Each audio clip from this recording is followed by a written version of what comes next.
Ok, hola hermanos, ¿cómo están? Muy buenas noches y bienvenidos a nuestro episodio en nuestro estudio del libro de Apocalipsis. Este ya es nuestro penúltimo episodio, ya llevamos varias semanas estudiando juntos el libro de Apocalipsis y hoy vamos a estar viendo el capítulo 20, el famoso milenio. Bueno, antes de entrar en eso, un saludo a los hermanos que nos están viendo. Varios de ellos han estado fielmente escuchando todas las clases. Un saludo a Sergio Mellado, ¿cierto? Que nos está viendo desde de Quito. Un saludo también a Olga Bascuñán, que nos está viendo desde Limache, desde la quinta región. Yayo Yaspet, que nos está viendo desde el sur de Chile.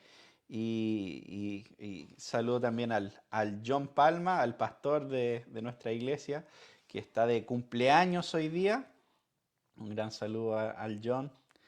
A Marcos Puelles también, que nos ve de California. A Matías Álvarez, que nos está viendo desde Santiago. Un abrazo, hermano. Y bueno, hemos llegado casi al final del libro, solamente nos queda el capítulo 20 y después el lunes vamos a estar viendo capítulo 21 y 22.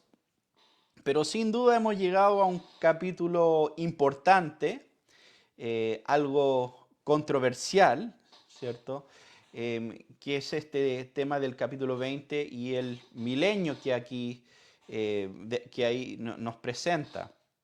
De hecho, hay un autor, habló una vez del milenio, ¿cierto? Y dijo que el milenio eran 1000 años de paz sobre los cuales a los cristianos les gusta discutir y pelear. Entonces, en ese sentido, yo diría, si estudiamos la historia de la iglesia, sin duda es uno de los capítulos más controversiales de la Biblia en cuanto a históricamente. De hecho, para muchos hoy en día el tema más controversial parece, incluso relacionado al libro de Apocalipsis, a la escatología, creen que es la marca de la bestia o creen que es el rapto o cuándo va a ocurrir el rapto o el tema de la tribulación, pero no, en realidad si vemos históricamente, la mayoría del debate ha sido alrededor de interpretar este capítulo, justamente, el capítulo 20 y el milenio que encontramos ahí. Ahora yo en las últimas semanas he tenido la oportunidad de compartir en varios programas exponiendo sobre el tema de la escatología y he repetido varias veces en esas oportunidades que desde la perspectiva postmilenial el fundamento del postmilenialismo no es tanto una interpretación particular de Apocalipsis 20. Es sin duda un capítulo interesante y todo eso, pero no es como la médula del asunto para nosotros. Pero aún así está en la Biblia, aún así tenemos que considerarlo y ver qué nos está enseñando finalmente. Pero también entendiendo que es un capítulo controversial, es un capítulo sobre el cual muchos cristianos han discutido en la historia de la iglesia. Entonces, bueno, vamos, sin más vueltas, vamos directo al texto y vamos a leer el capítulo juntos. Apocalipsis 20. Vi entonces a un ángel que descendía del cielo con una llave del abismo y una gran cadena en su mano. El ángel prendió al dragón, la serpiente antigua, que es el diablo y Satanás, y lo ató por 1000 años. Lo arrojó al abismo y lo encerró y puso un sello sobre él para que no engañara más a las naciones hasta que se cumplieran los 1000 años. Después de esto debe ser desatado por un poco de tiempo. También vi tronos y se sentaron sobre ellos los que se les concedió autoridad para juzgar. Y vi las almas de los que habían sido decapitados por la causa del testimonio de Jesús y de la palabra de Dios, y a los que no habían adorado a la bestia ni a su imagen, ni habían recibido la marca sobre su frente ni sobre su mano.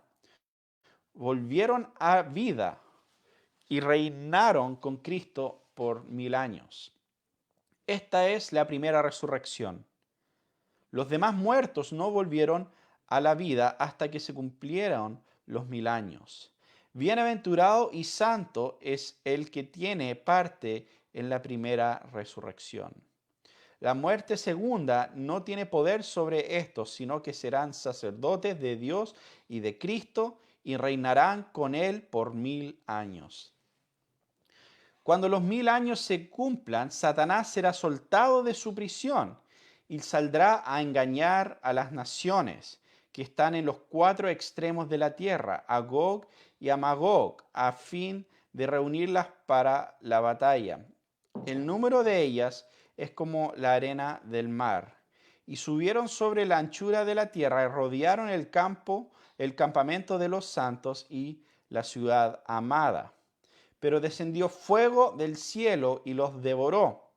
Y el diablo que los engañaba fue arrojado al lago de fuego y azufre, donde también están la bestia y el falso profeta. Y serán atormentados día y noche por los siglos de los siglos.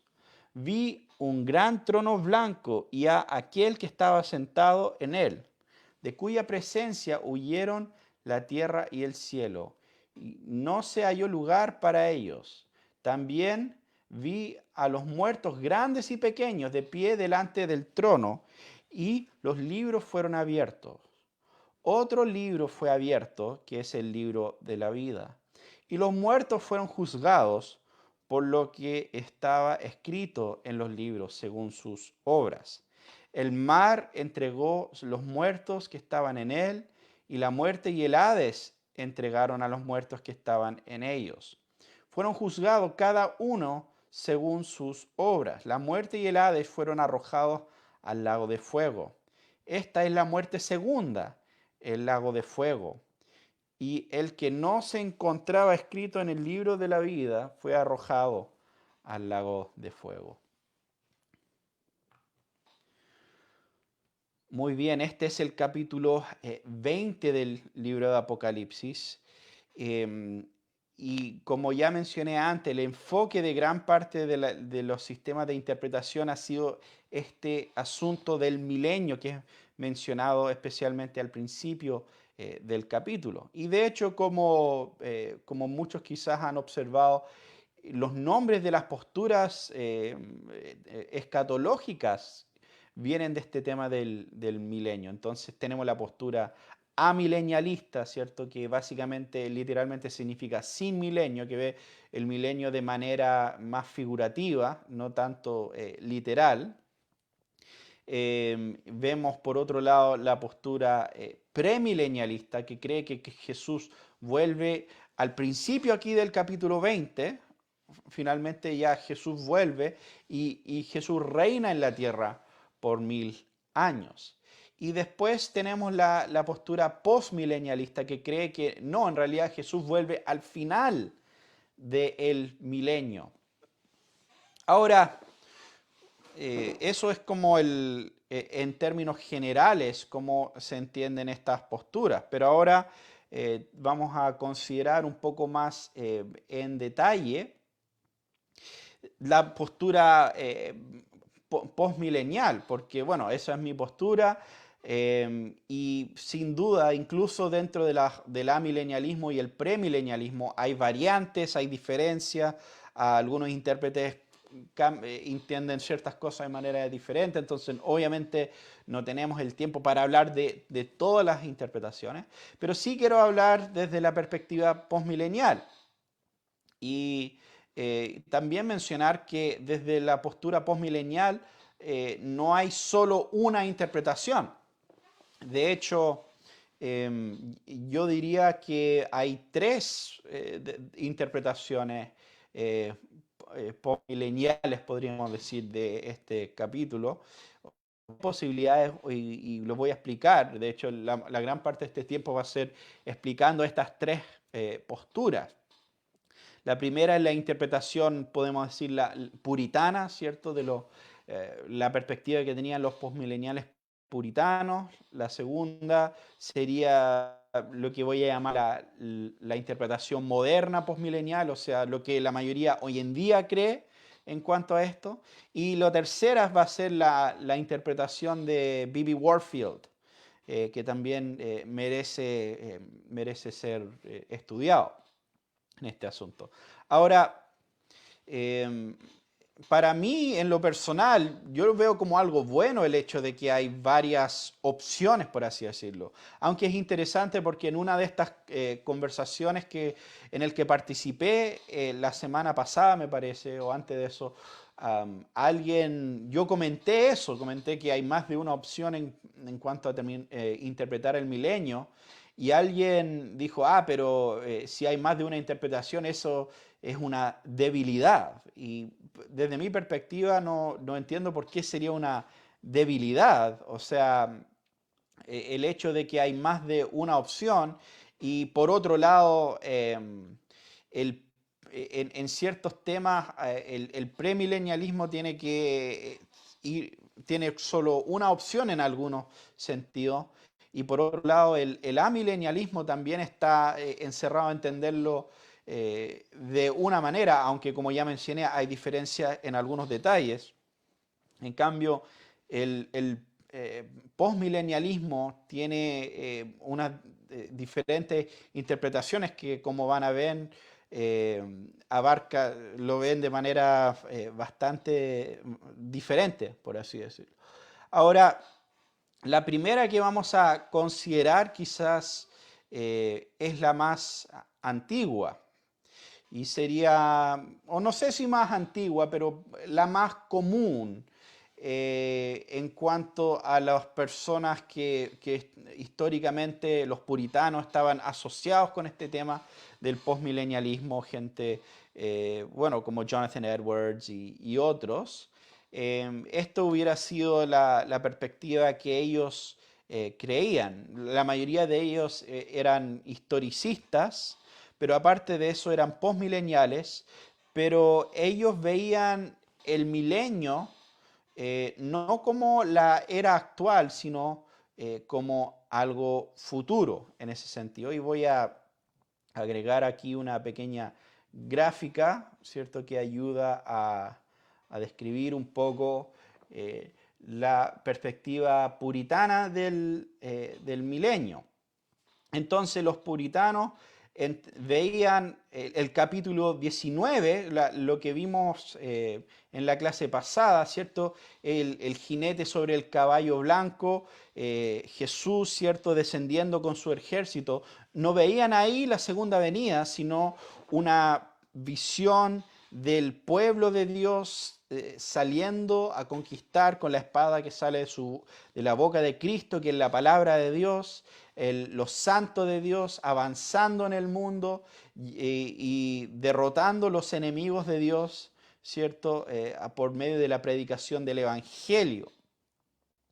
Y al igual que el premilenialismo en este punto, en vez de ver una recapitulación, como los amilenialistas ven, aquí ven, es algo que sigue cronológicamente. Entonces, después de esta gran victoria de la iglesia en el mundo, se inicia el milenio, y el milenio es esta era dorada, ¿cierto?, sobre la tierra. Jesús no vuelve ahí cuando baja ¿cierto?, el ángel y ata al dragón y todo eso. Eso no es la segunda venida de Cristo, sino que es el tiempo donde el evangelio llega a ser el principio dominante en el mundo y donde inicia esta era dorada sobre la tierra, básicamente.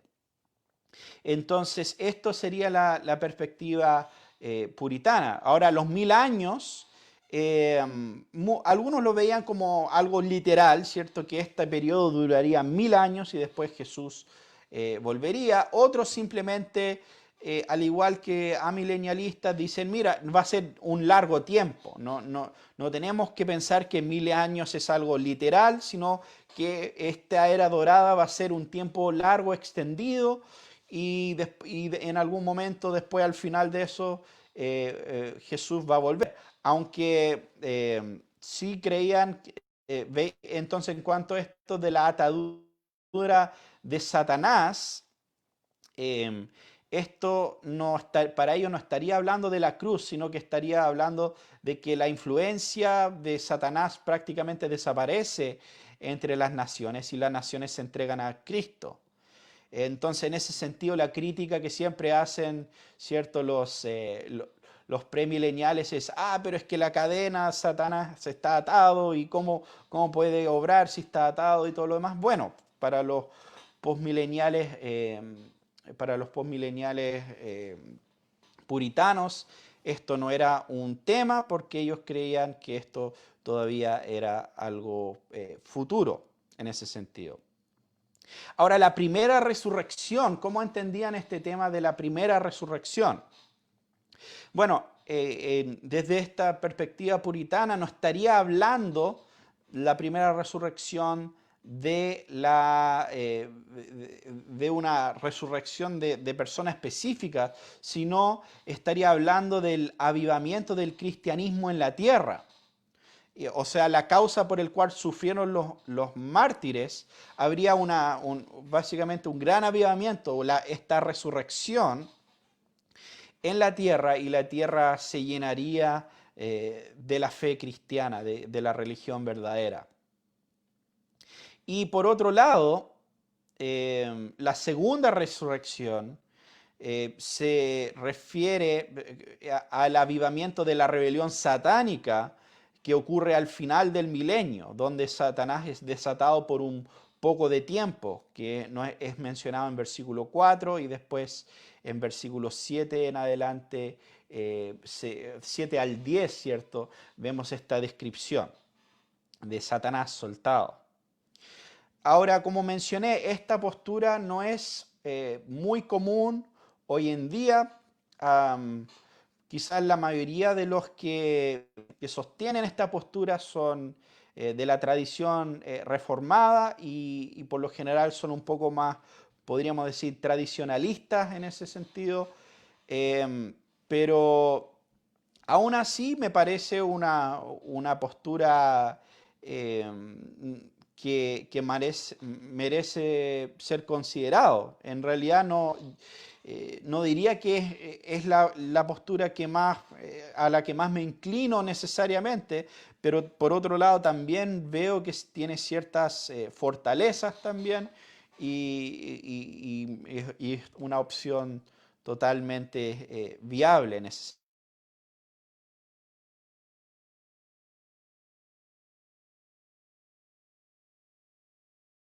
¿cierto? Después de eso, algunos intérpretes conocidos son Adam Clarke, Albert Barnes, Francis Nigel Lee sería quizás alguien un poquito más, un teólogo un poquito más actual, aunque ya falleció también, pero él tiene una perspectiva interesante en cuanto a esa interpretación en particular. Sería la interpretación postmilenial puritana, podríamos decir. Ahora, la segunda perspectiva sería lo que voy a llamar el milenio postmilenial actual o la perspectiva, podríamos decir, más moderna. Básicamente, esto sería lo que la mayoría de los postmileniales hoy en día entienden en cuanto a cómo interpretar este milenio, ¿cierto? Y en realidad es muy similar a la interpretación amilenial. De hecho, en muchos sentidos es casi idéntico, excepto algunas pequeñas diferencias. Y en ese sentido, por un lado, esta postura más similar al amilenialismo, la otra postura en algunos sentidos, la puritana, es más similar al premilenialismo. Pero en este sentido se ve el capítulo 19 como, al igual que la otra, como la iglesia conquistando el mundo con el Evangelio, pero después, en vez de ver una conexión cronológica entre el Apocalipsis 19:21 y Apocalipsis 20:1, se ve una recapitulación o se vuelve atrás a hablar del mismo tema. Y como ya hemos considerado antes en el libro de Apocalipsis, esto no es un gran problema, porque de hecho el libro de Apocalipsis muchas veces tiene este tema de la recapitulación en ese sentido. Así que no es problema entenderlo desde de esa manera finalmente. Ahora, desde esta perspectiva, los 1000 años representan de manera simbólica el tiempo entre la primera y segunda venida de Cristo, básicamente.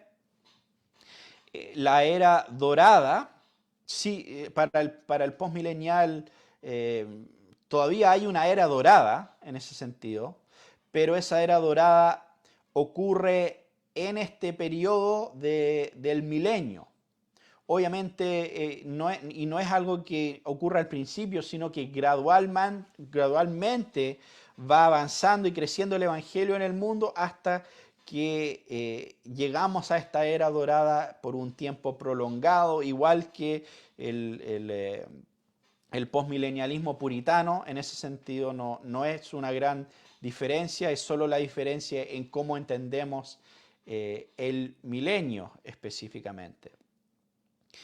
Ahora, en esta interpretación, la primera resurrección, mucho en que se refiere a la regeneración, en ese sentido, al nuevo nacimiento.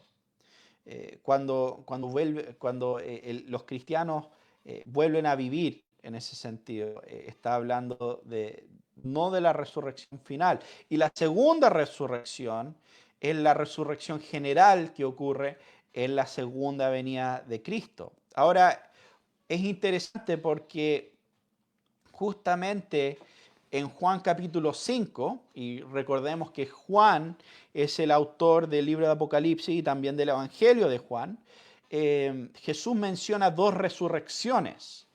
En Juan 5, 24 y 25 dice: en verdad les digo, el que oye mi palabra y cree al que me envió tiene vida eterna y no viene a condenación, sino que ha pasado de muerte a vida. En verdad les digo que viene la hora, y ahora es, cuando los muertos oirán la voz del Hijo de Dios, y los que oigan vivirán. Es interesante porque dice que viene la hora y ahora es cuando los muertos oigan la voz del Señor y los que oigan vivirán. Entonces está hablando de una realidad presente en ese sentido. Está hablando del nuevo nacimiento, de que los espiritualmente muertos van a oír la voz del Señor y van a vivir.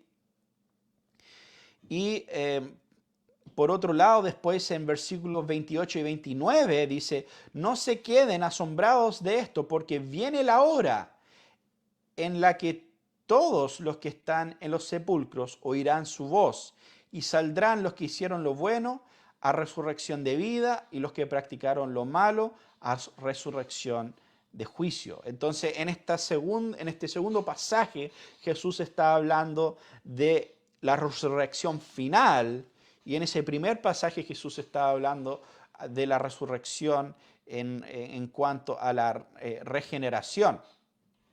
Así que tenemos un precedente, por así decirlo, en los escritos de Juan, ¿cierto?, para esta idea de primera y segunda resurrección en ese sentido.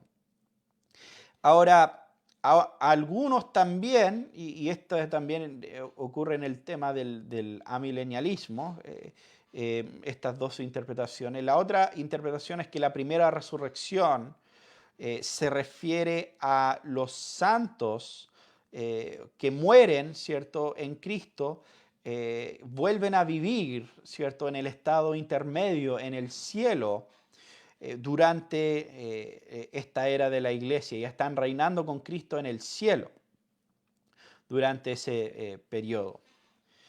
Entonces esa también es una interpretación de la primera resurrección y, y es interesante, aunque creo que se vuelve un poco más relevante en la postura de Warfield que voy a mencionar después, así que voy a entrar un poco más en eso cuando mencionemos eso.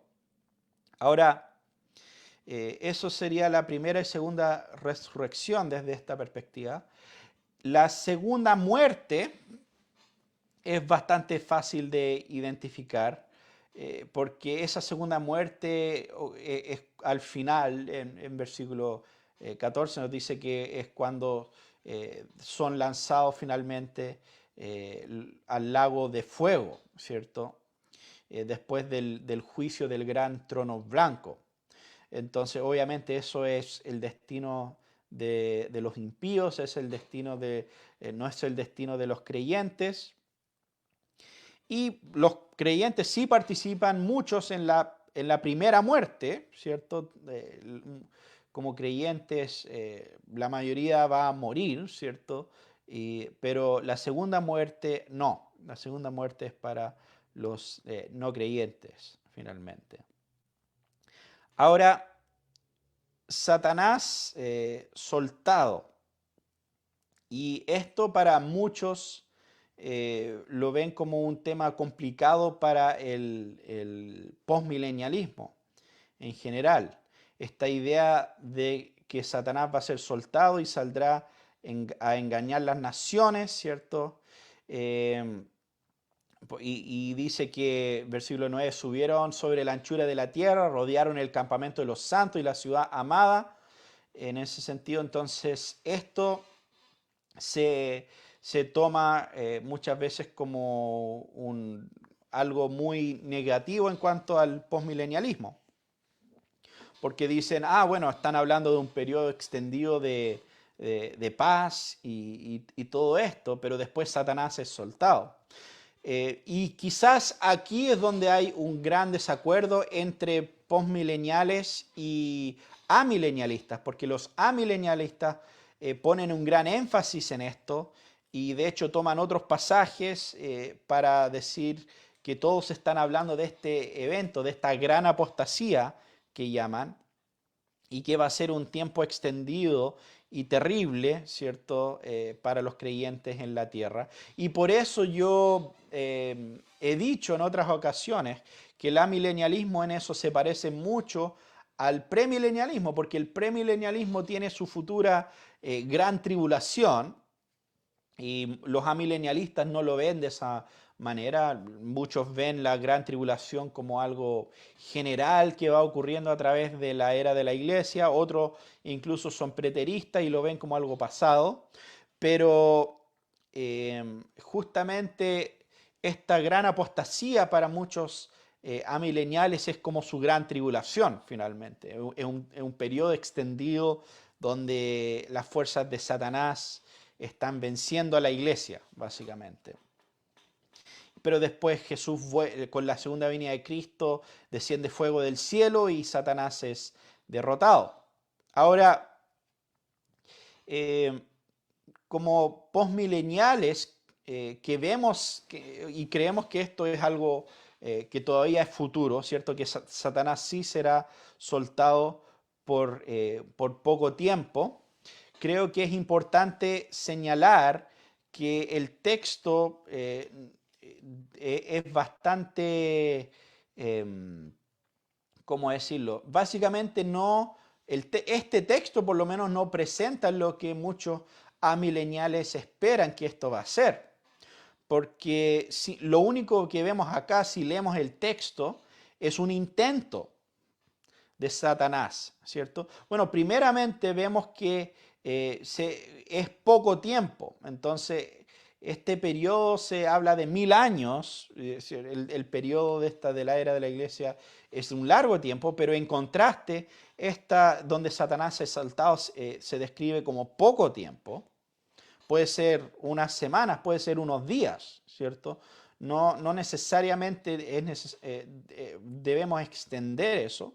Y lo otro es que este texto no nos dice que Satanás y sus aliados logran algo. De hecho, no logran nada según el texto, porque rodean la ciudad de los santos y la ciudad prende fuego del cielo y los devoró.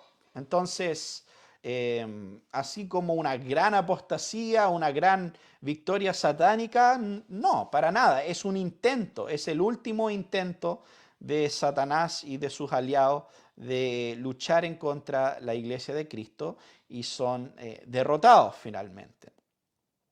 Entonces, esta sería la interpretación de la mayoría de los intérpretes hoy en día postmileniales como Kenneth Gentry, y yo creo que la mayoría estarían en esta línea, incluso Greg Bansen y algunos otros. Ahora, también quiero mencionar una tercera postura que es menos conocida y realmente no hay muchos intérpretes hoy en día que sostienen esta postura. Y esta es la postura del teólogo, el gran teólogo de Princeton, B.B. Warfield. Y creo que vale la pena considerarlo. No estoy totalmente convencido de esta postura, pero tiene bastante mérito. Y de hecho es interesante porque, por ejemplo, Loraine Boettner, que era un gran teólogo postmilenial, escribió su libro The Millennium o El Milenio y lo publicó en 1956. En 1984 hicieron una nueva edición y tenían que imprimir de nuevo el libro, entonces hicieron una nueva edición y en esa oportunidad él aprovechó de agregar todo un capítulo porque había cambiado de opinión y se había convencido de la postura de B.B. Warfield en cuanto al milenio. Entonces, en la edición de 1984 del milenio de Boettner, uno puede leer y encontrar una presentación de esta postura. Supuestamente también R.J. Rushdoony, que sostenía la postura que acabo de describir, que es más similar al amilenialismo, él también, según un autor, cambió de opinión posteriormente, aunque no hizo cambio en sus libros ni nada, y también adoptó la postura de Warfield. Entonces, como mencioné, aunque no es una postura muy conocida o popular, hoy en día vale la pena por lo menos considerarlo. Muy bien, entonces esta sería el modelo de Warfield, que podemos decir. Y aquí, en esta interpretación, en muchos sentidos es similar a la anterior. Ve una recapitulación, ¿cierto? En cuanto al libro de Apocalipsis, no lo ve como algo cronológico entre el 19 y el 20. Lo que sí es que ve dos realidades que se está describiendo acá. Y uno es la realidad celestial y la otra es la realidad terrenal. Entonces, en capítulo 19, versículos 11 al 21, ¿cierto? Ve eso como la iglesia conquistando el mundo, ¿cierto? El evangelio saliendo al mundo y conquistando las naciones, por un lado. Pero después, en el 20, versículo 1 al 6, salta a la realidad celestial, no a la realidad terrenal. Es importante mencionar que el texto en sí no dice necesariamente que los tronos que Juan está viendo están en la tierra. porque dice, vi tronos simplemente. No dice no dice que esos tronos están en la tierra. Y de hecho, cuando vimos antes a esas almas que habían sido decapitadas, en el capítulo 7 o el 14, no me acuerdo, estaban en el cielo. Entonces, lo que según Warfield, estos versículos, básicamente 4 al 6, están describiendo esta realidad celestial. Están describiendo los santos que mueren en Cristo reinando en el cielo con Cristo. Mientras el versículo 7 al 10 está describiendo una realidad que es lo que está pasando en la tierra, básicamente. Entonces para los santos en el cielo, Satanás está atado. Ya no puede tocarlos, están en la presencia de Dios, están fuera de su alcance. Pero los santos que aún están en la tierra, todavía están combatiendo con Satanás. Y Satanás está luchando contra ellos y todo esto. Y en ese sentido, lo que vemos acá no sería una descripción, lo del fuego del cielo no sería una descripción de la segunda venida, sino que el fuego del cielo sería simplemente una realidad que vemos a través de la historia, que es Dios, el fuego que viene del cielo cayendo contra los enemigos de Dios, básicamente. Y hay muchos pasajes que apuntan a eso, o sea, pasajes como Romanos 1:18, que dice, porque la ira de Dios se revela desde el cielo contra toda impiedad y injusticia de los hombres que con injusticia restringen la verdad, por ejemplo. O otro pasaje que ya mencionamos en otra clase, ¿cierto? Donde Juan habla del bautismo del Espíritu Santo y el bautismo de fuego. Y hablamos que ese fuego al que se refiere no está hablando del fuego del Espíritu Santo, está hablando del fuego del juicio de Dios juzgando a sus enemigos en ese sentido. O también hay otro pasaje interesante en Daniel capítulo 7, versículos 10 y 11, dice, un río de fuego corría saliendo delante de él. Y después el 11 dice, seguí mirando hasta que mataron a la bestia, destrozaron su cuerpo y lo echaron a las llamas del fuego. Entonces sale un río de fuego, ¿cierto?, de la presencia de Dios. Y ese fuego es lo que va consumiendo a sus enemigos en ese sentido. Entonces, hay varios pasajes que hablan de esto.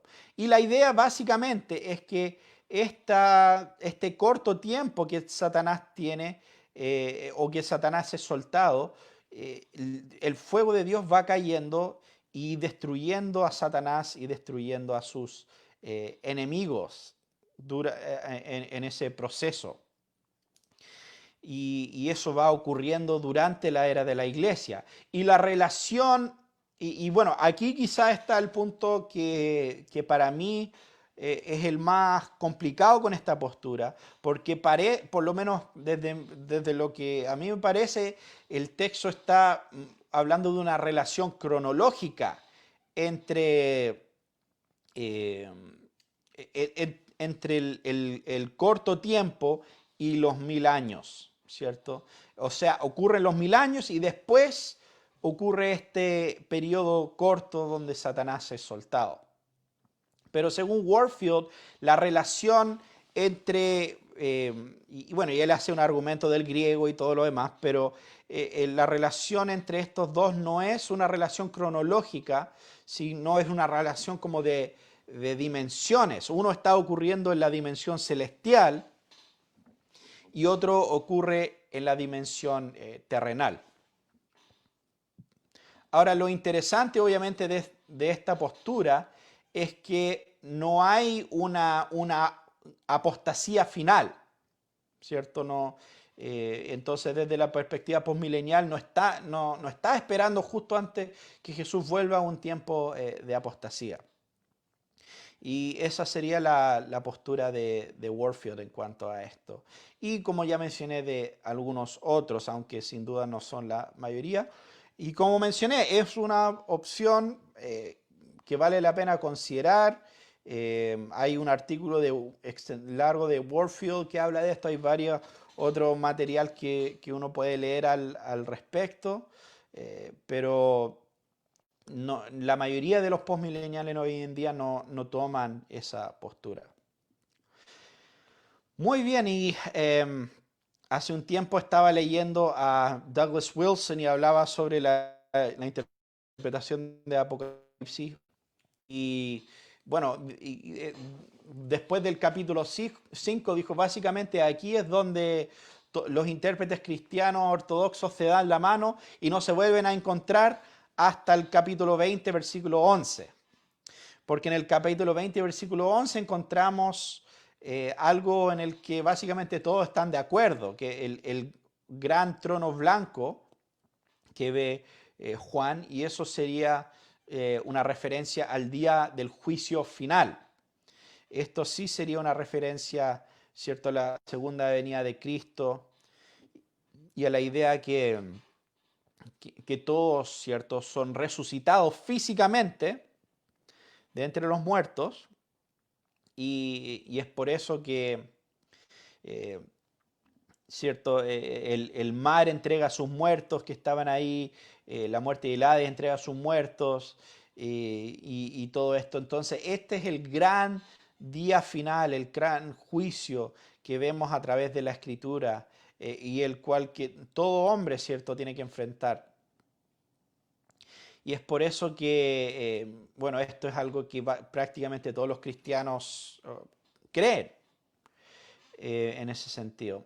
Y ahora, algo que sí es interesante considerar, no solo, y esto tiene que ver con una percepción errada que a veces tienen los cristianos del estado eterno, porque muchos creen, bueno, es que si yo soy cristiano, yo me muero y me voy al cielo y eso es todo. Y eso es así es como vamos a estar por la eternidad, en el cielo con el Señor. Pero en realidad esa es una visión un poco no muy precisa finalmente de lo que enseñan las Escrituras. Porque vemos que en un sentido el cielo es un estado intermedio.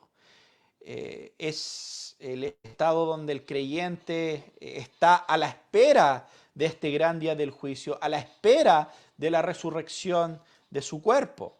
Porque lo que Dios tiene para su pueblo en el futuro no es estar tocando arpas, flotando sobre una nube, no es simplemente una existencia no material.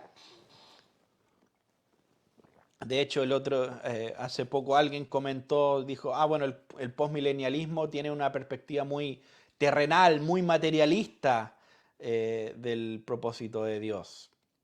Le dije, bueno, hermano, si tú eres cristiano, tienes que tener una perspectiva materialista del estado eterno, porque si no, eres un gnóstico, ¿cierto? Eran los griegos, eran los gnósticos que creían que la materia era malvada, ¿cierto? Y que finalmente lo único bueno era ser liberado del mundo material y ser un espíritu puro en ese sentido. Y esa no es la perspectiva cristiana, no es la perspectiva judía. La perspectiva cristiana y judía es que hay una resurrección final. Los muertos resucitan. Y físicamente. Y como cristianos, nuestra esperanza está puesta en el hecho de que Cristo resucitó físicamente. Que Cristo es el primogénito de la resurrección. Tal como Cristo resucitó, y Cristo hoy en día en el cielo tiene un cuerpo humano, hoy en día Jesús es el Dios hombre, y esa es nuestra esperanza, a saber que algún día nuestros cuerpos también resucitarán. La resurrección de Cristo es la promesa para nosotros. en ese sentido. Es la promesa de que nosotros resucitaremos juntos con Cristo en ese día final. Y en ese día del juicio, obviamente, estaremos revestidos de la justicia de Cristo. No podremos pararnos ante el trono de Dios bajo nuestros propios méritos, por así decirlo, sino que necesitamos de la justicia de Cristo para pararnos en ese día del juicio. Entonces, es importante entender eso, es importante que el cristianismo tenga esa perspectiva. De hecho, ese es uno de los problemas con los que se conocen como, bueno, muchos simplemente se hacen llamar preteristas, pero el término más correcto sería hiperpreteristas o preteristas totales, porque históricamente los preteristas no creían lo que ellos creen. Ellos creen que no hay resurrección de los muertos en el futuro. Ellos creen que simplemente la era actual se extiende infinitamente, la mayoría de ellos, y que la gente va muriendo y pasa al estado, a esta realidad celestial, y eso es todo. Así para siempre el ser humano vive de esa manera. Entonces, esa no es la perspectiva cristiana, no es la perspectiva ortodoxa en ese sentido. Entonces nosotros como cristianos creemos en la resurrección física de entre los muertos. Y también es interesante que incluso el estado actual, parece el estado actual de los no creyentes, tampoco es el estado final, porque generalmente o sea, los creyentes cuando mueren van al cielo o al paraíso o al compartimento bueno del Hades, podríamos decir, porque la palabra Hades es el lugar de los muertos.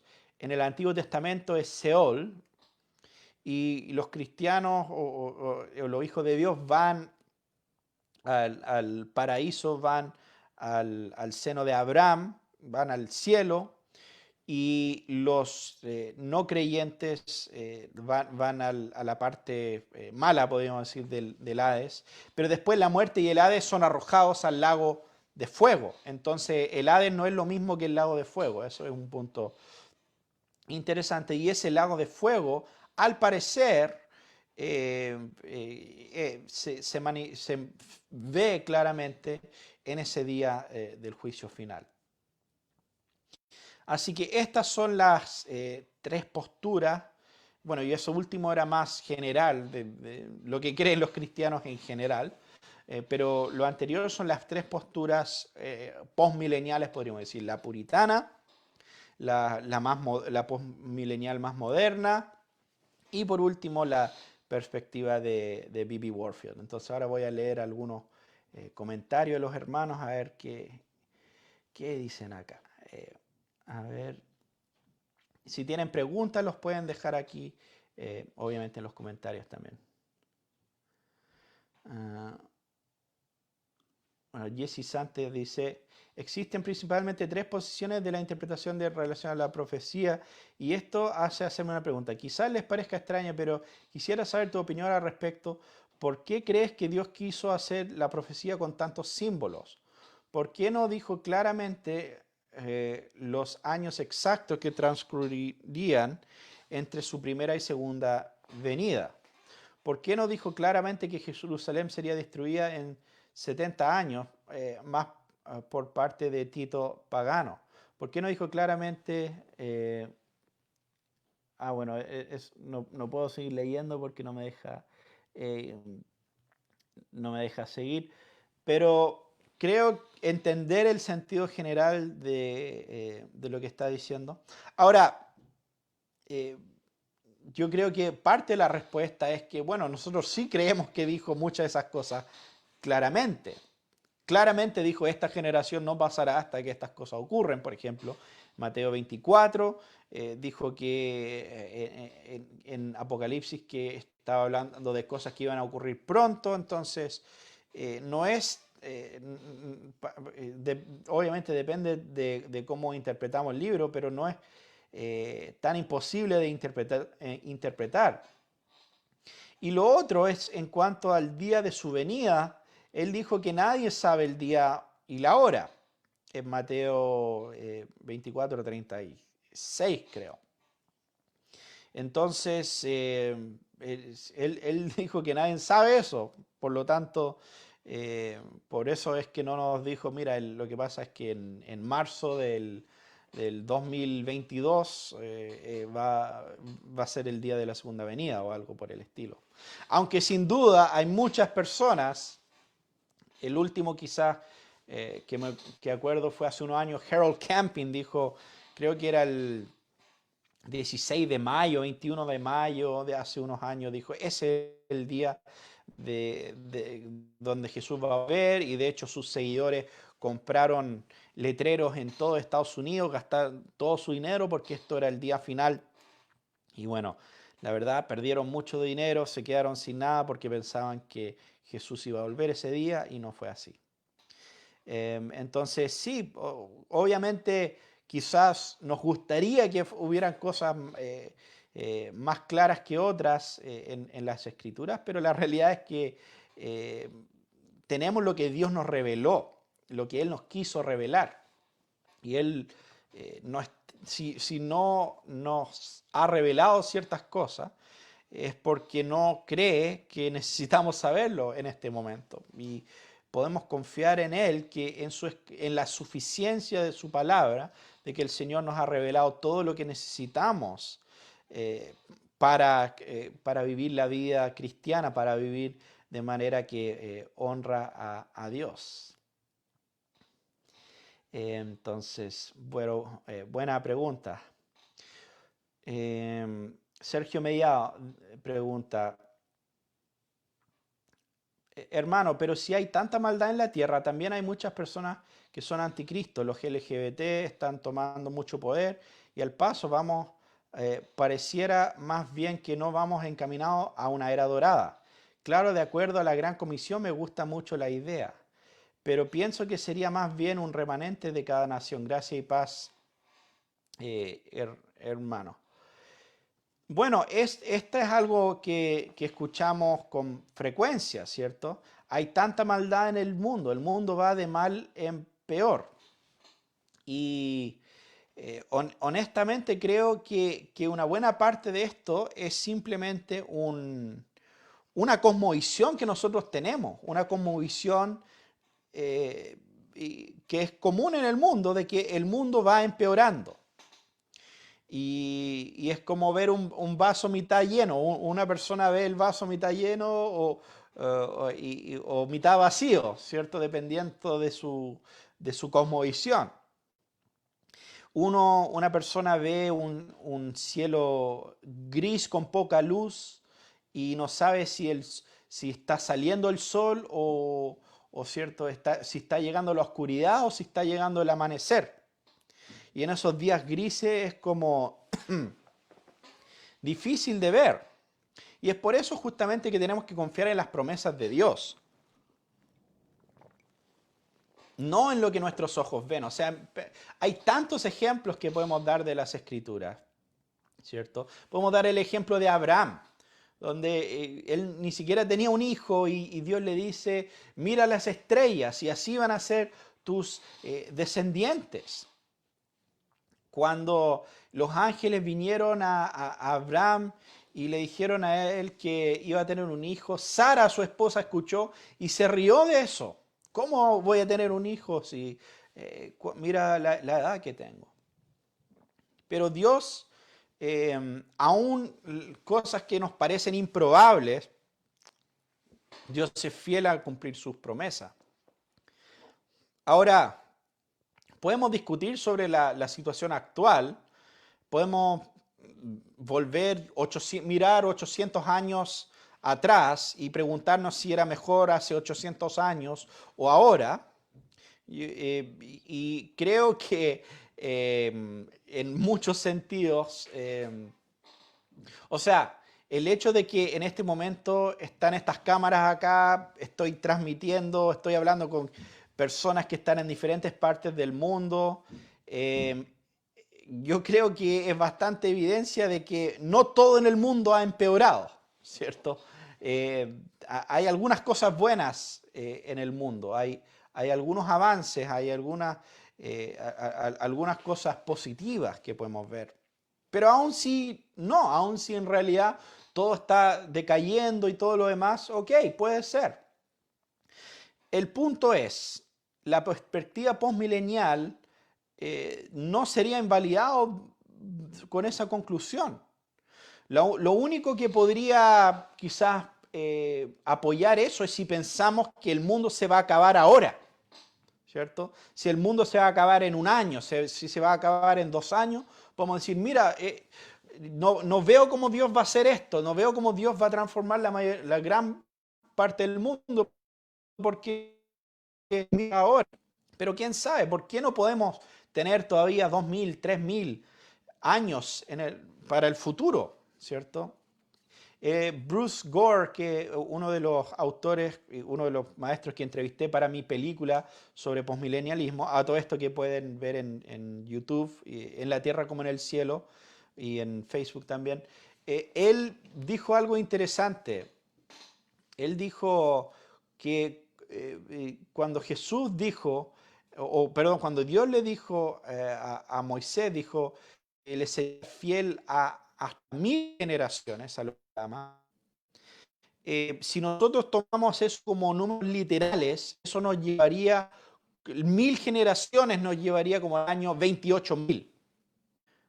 O sea, ahora estamos en el año 2020, ¿cierto? 1000 generaciones desde el tiempo de Moisés nos llevaría al año 28.000. Ahora, obviamente no necesariamente tenemos que tomar literal, pero si fuera así, ¿por qué no? ¿Por qué Dios no puede, por qué esta tierra no puede seguir hasta el año 28.000? Y si sigue hasta el año 28.000, estamos en pañales recién.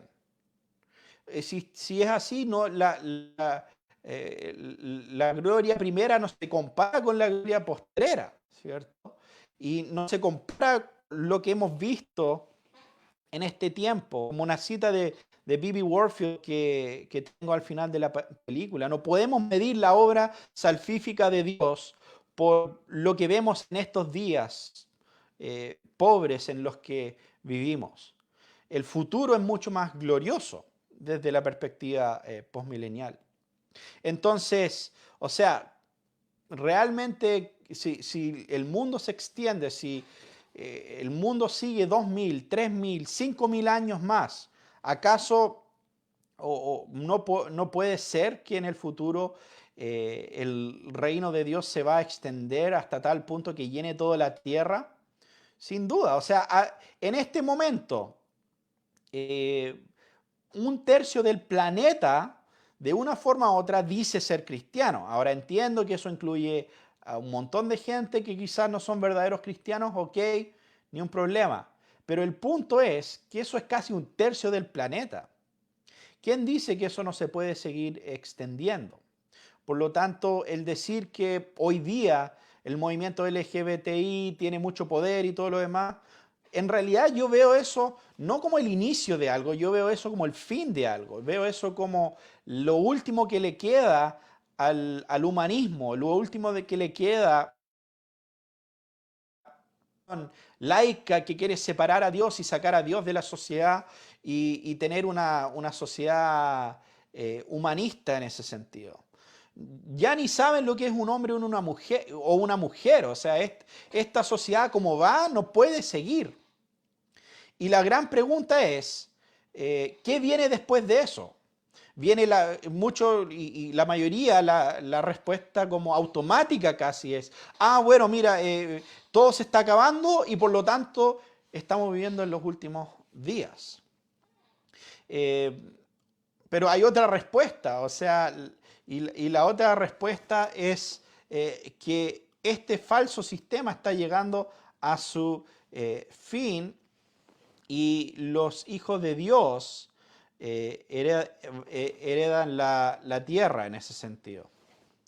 Y es interesante porque, a ver, creo que es Proverbios 13,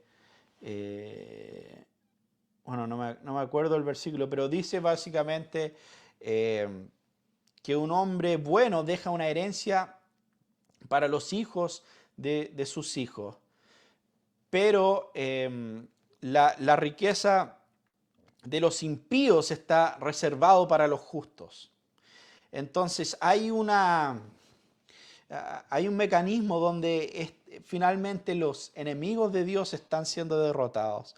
Y cuando llegamos al final de sus falsas ideologías, de sus falsos sistemas, los hijos de Dios, los humildes, como dijo, o los mansos, heredan la tierra, como dijo Jesús en Mateo 5. Muy bien. El hermano Keju Ponce tiene una pregunta. Dice, saludos Natán, he estado viendo tus debates y todo el video de Esperanza Lo Invisible. En cuanto a la postura postmilenialista es muy interesante. Estoy definiendo mi postura y eres mucha ayuda. Lo que me gusta del post es el optimismo, lo que las otras posturas no tienen. Se me asemeja cuando Josué y Caleb fueron los únicos que creyeron en poseer la tierra prometida y los demás veían con sus ojos terrenales y parecería imposible que sucediera. No confiaron en Dios. Excelente, gracias, Yehu. Yo veo lo mismo. De hecho, ese ejemplo de Josué y Caleb es uno que he usado muchas veces. Y ahora todo esto depende de cuáles son las promesas de Dios, finalmente. Y eso es algo que realmente tenemos que considerar.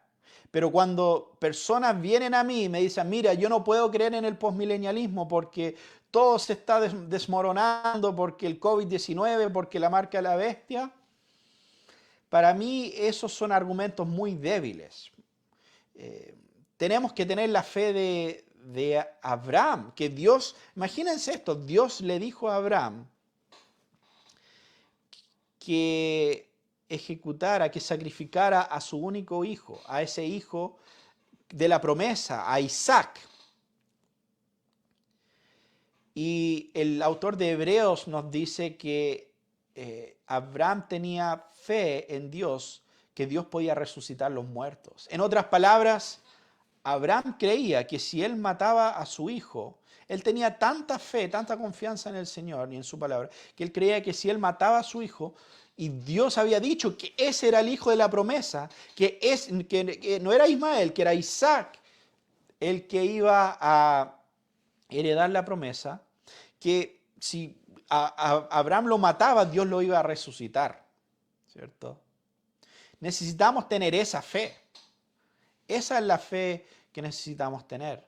No, y lo mismo con Josué y Caleb, no simplemente ver los gigantes en la tierra y decir, ah, bueno, es que era buena idea esto de tierra prometida, pero se vuelve un poco difícil, así que mejor no.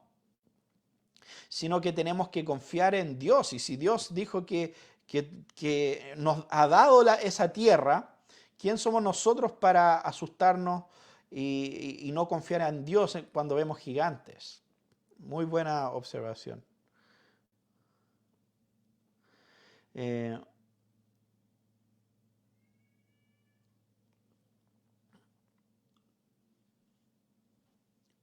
Gerson Mesa produce, los cristianos ya resucitamos. Eh, y si esperamos una resurrección de los muertos en Cristo, ¿qué cuerpo resucitará a niño adulto o anciano? Muy buena pregunta. La verdad no sé. Eso es algo que no nos dice la escritura específicamente. Pero quizás, no sé, quizás van a resucitar como adultos. Obviamente, por ejemplo, cuando Dios creó a Adán, nosotros creemos que no lo creó como un bebé, ¿cierto? Y quizás van a resucitar como adultos en su estado como mejor de la vida, por así decirlo, quién sabe. Pero sí, no es algo que nos revela la escritura, pero muy buena pregunta. Em, Leandro Paul dice, ¿Hay alguna señal clara que podremos ver o las generaciones futuras para identificar la era dorada está cerca? ¿Una eventual conversión de los judíos, por ejemplo?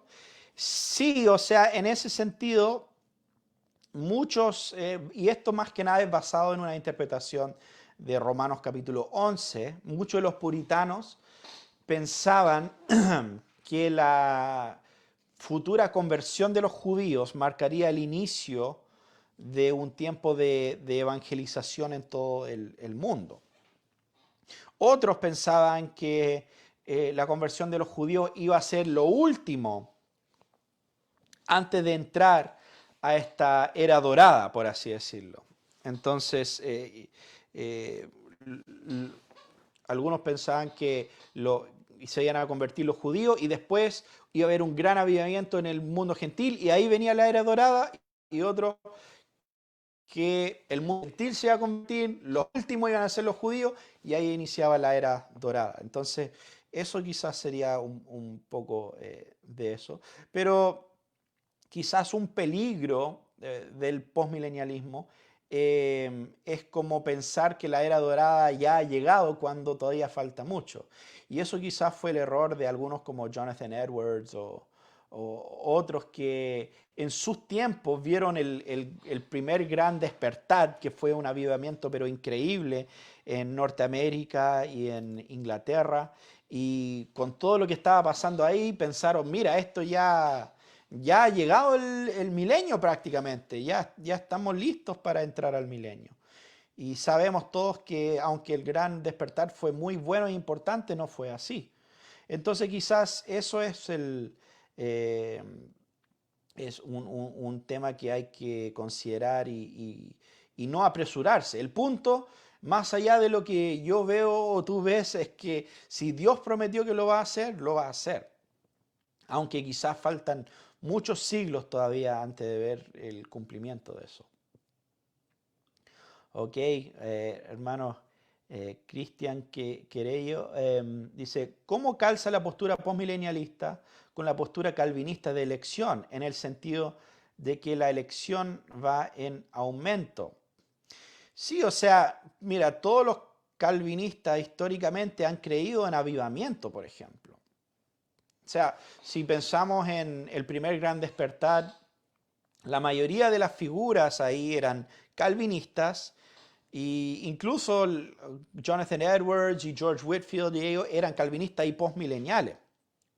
Entonces, el punto es que ellos reconocían que Dios a veces se mueve de manera extraordinaria en la iglesia y trae avivamiento. Y sí, el tema de la elección no es que incrementa el número de los elegidos, porque ese número solo lo conoce Dios y no se le puede sumar ni restar.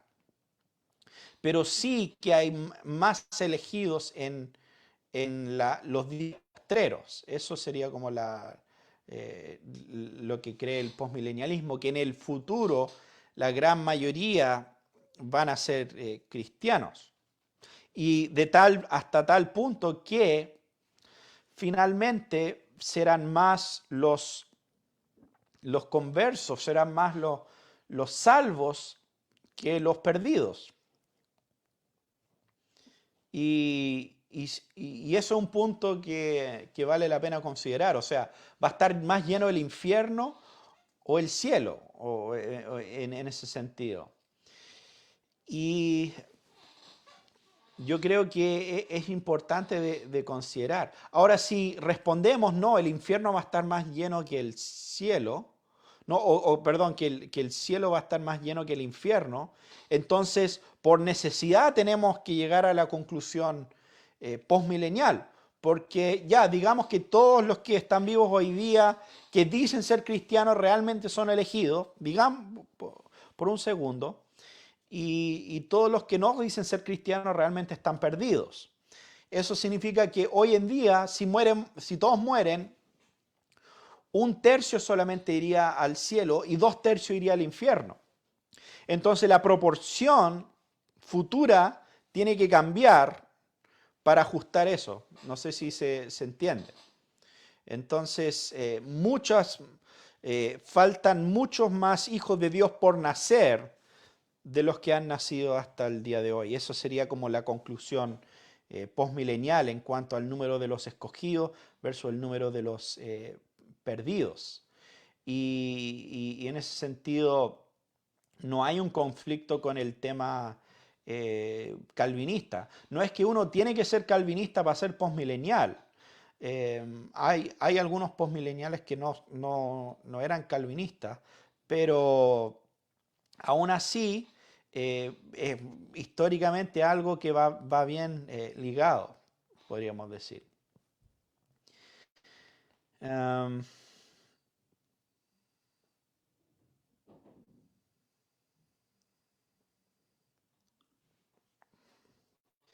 Entiendo que opinas que hay una resurrección futura, pero es posible que ya se efectuó cuando nacimos de nuevo en Cristo. Yo creo que, que en parte se efectuó, pero no en su totalidad, no en la realidad eh, plena que Dios tiene para nosotros en ese sentido. Creo que nuestra esperanza como cristianos es la futura resurrección. Y bueno, y justamente encontré acá un comentario de alguien que estaba preguntando sobre esto, de Kenneth Gentry respondió, y él dijo que estamos viviendo espiritualmente en la nueva creación, 2 Corintios 5:17, perdón. Y eso eventualmente nos lleva a la consumación de eso. Y entonces, nuestra resurrección espiritual, Efesios 2:6, Juan 5:25, anticipa a la final y nuestra literal resurrección al fin del siglo. Ahora, si no tenemos, bueno, todos los cristianos creen en una futura resurrección. Los que no creen en eso, hasta donde yo sé, son los preteristas totales. Y el preterismo total termina con un montón de problemas al, al negar una futura resurrección. O sea, para empezar, tenemos el problema de que desde esa perspectiva, si no hay nueva creación, no hay resurrección, entonces las personas que mueren están simplemente eternamente en un estado eh, no corporal, están flotando por la eternidad ahí. Y en ese sentido, tampoco, bueno, ¿y qué significa? Y el otro problema es este, que los preteristas totales dicen que que todo ya ocurrió, que ya resucitamos. Y eso ya fue pasado. Y ya fuimos glorificados. Ahora, pensemos en eso un momento. Si ya hemos sido glorificados, eh, y básicamente Dios ya no tiene nada con nosotros, nada más con nosotros aparte de nuestra muerte, y nuestra alma va al estado eterno. Entonces, ¿qué pasa con nunca vamos a ser perfeccionados? No vamos a seguir pecando en el cielo, de hecho, porque si estamos pecando ahora, después de que ya hemos sido glorificados y todo lo demás, ¿qué dice que no vamos a estar pecando en el cielo? Entonces, finalmente, el negar la futura resurrección crea un montón de problemas con el resto de la teología cristiana, con nuestra visión de la salvación y un montón de otras cosas. Entonces, es por eso que en ese sentido, desde mi perspectiva, el negar la resurrección, y hasta donde yo sé, lo único que niegan la resurrección son los preteristas totales, terminan en una confusión gigante. Y justamente es por eso de que no se ponen de acuerdo en casi nada los preteristas totales. O sea, aparte de creer que la resurrección ya pasó, eso es como lo único. Así que es importante considerar también cómo afectan otras áreas de nuestra teología esas conclusiones. Em, Ok, Seba León dice, ¿cómo interpreta el postmilenialismo la segunda Tesalonicenses que la venida del Señor no será antes de ver una gran apostasía? ¿Cómo calza el evento de la gran era dorada si vería hacia el final? Muchas gracias, Natán, por tu edificante mensaje. Sin duda, el postmilenialismo ofrece una perspectiva bastante interesante. Dios te bendiga. Gracias, Seba. Buena pregunta. Segunda de Tesalonicenses, el hombre de pecado es un pasaje interesante. Yo les recomiendo, si no tienen este libro, de conseguir este libro en algún momento. Él tendrá el dominio de Kenneth Gentry. Está disponible en español y es muy bueno. Y él tiene una sección, eh, creo que se llama como personajes o algo así, donde habla de la bestia, habla de el anticristo, el hombre de pecado. Y básicamente muchos postmileniales ven el hombre de pecado de Segunda de Tesalonicenses como algo pasado, como algo que ya, alguien que estaba presente en el tiempo en que Pablo escribió a los tesalonicenses. De hecho, por ejemplo, en ese pasaje dice que hay algo que lo restringe, que ya está activo, pero hay algo que lo está deteniendo. Y Gentry dice que eso está hablando de Nerón y que lo que, por lo menos cuando yo hice entrevista para la película, para el documental, él dio una breve respuesta sobre eso y dijo que el hombre de pecado era Nerón y que básicamente lo que lo está restringiendo era que el emperador Claudio todavía estaba vivo y Nerón no podía tomar el poder hasta que muere Claudio. Y bueno, la madre de Nerón envenena a su esposo, al emperador Claudio, y ahí es donde Nerón llega al poder. Pero ese es un pasaje que realmente merece dedicarle más tiempo de lo que podemos hacer ahora, pero le recomiendo leer a Gentry. Quizá en otro momento podemos hacer un episodio más extenso hablando de esa interpretación.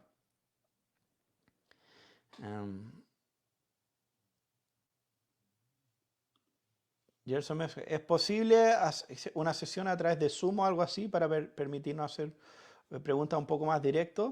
Sí, sí, yo creo que podríamos hacer algo con Zoom. Ahora terminando la serie de Apocalipsis, ahí voy a ver eh, cómo más o menos tener una idea de cómo ir avanzando. No creo que voy a estar transmitiendo 3 veces a la semana como lo he estado haciendo con Apocalipsis, pero sí, podemos quizás hacer algo así. Um, ok, bueno, muchas gracias a todos por las preguntas. Ha sido muy bueno el tiempo de poder interactuar un poco, escuchar eh, y tener un poco de retroalimentación también en cuanto a la clase, en cuanto a lo que hemos estado hablando, que sin duda son temas complicados, sin duda son temas no tan sencillos, así que espero que este tiempo haya sido edificante y que el Señor les pueda guiar en seguir estudiando, seguir indagando, ¿cierto?, sobre este libro. Bueno, todavía no me despido totalmente todavía porque todavía nos queda una clase, ¿cierto? Pero, pero sí, ha sido un buen tiempo. Bueno, Gerson pregunta, ¿cómo hacemos para enterarnos? Pueden seguir acá la página de Esperanza en lo Invisible. Y si están siguiendo acá la página, ahí es donde voy a publicar información sobre otras clases, futuras clases o una sesión de Zoom o algo así. Eh,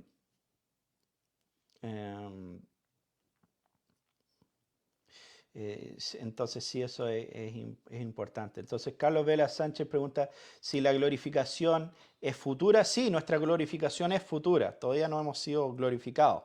Pero desde la perspectiva preterista total, ya no hay nada futuro.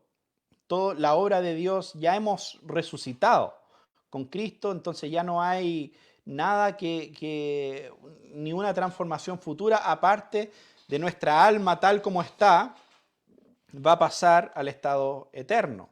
Porque si hay algo futuro, entonces ya ahí ya no serían preteristas, serían futuristas en ese sentido. Así que ahí está el dilema de poner tu escatología por sobre tu teología, terminas con cosas bien extrañas, lamentablemente. Cuando cambiamos el orden, ¿cierto?, de esas cosas. Bueno, hermanos, muchas gracias, que Dios les bendiga y nos vemos el día lunes para la última clase del libro de Apocalipsis a la misma hora, a las 21:30. Nos vemos, chao.